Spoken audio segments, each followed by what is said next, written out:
how tough that one was, how much that hurt? Yeah, it's pretty frustrating. It reminds you of what happened last year. A lot of games.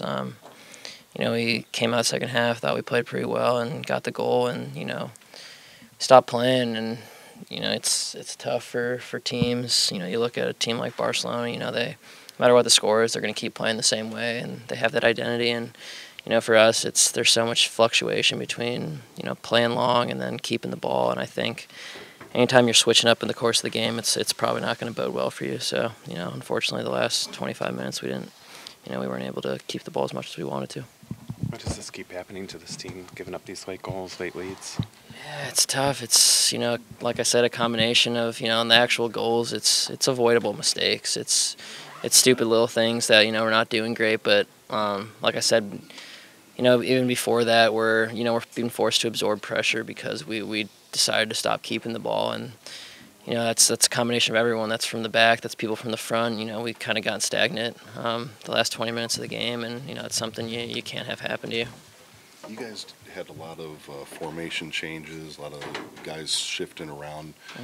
Do you think that had anything to do with kind of a lack of continuity, formation and wise, or? I think it's tough. Being third game in 7 days, you're gonna have to kind of Sean's out. You're gonna. We knew coming into the game there was going to be guys moving around, whether it was in the starting lineup or over the course of the game. So, it's not an excuse. We got, hopefully smart enough soccer players in this team to be able to play multiple positions and move around during the course of the game. And, that's something about soccer is it's not really a coach's game while the game's going on. It's on the players to figure it out. And, unfortunately, we didn't do the best job of that tonight. You mentioned stop playing a few times over the last several games. What's been the internal talk about regarding that exact problem, and how do you prevent that from getting?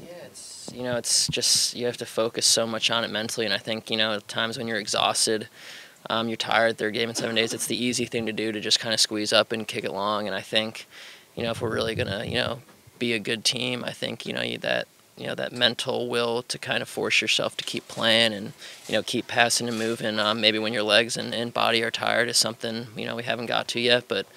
Hopefully some point in the course of the season we're able to do that. You guys are, I think, in 7th place right now and trending the wrong direction. How do you get this ship righted? This league is kind of a it's about streaks, and I think you're gonna have every team's gonna have positive and negative streaks, and I think it's how you shorten those negative ones, and I think. Luckily we got another game next weekend, but it's tough. It's definitely going to hurt this week, and everyone's going to have to go back and kind of figure out what they can do in the last 20 minutes to kind of keep that lead because it's really is unacceptable to blow that.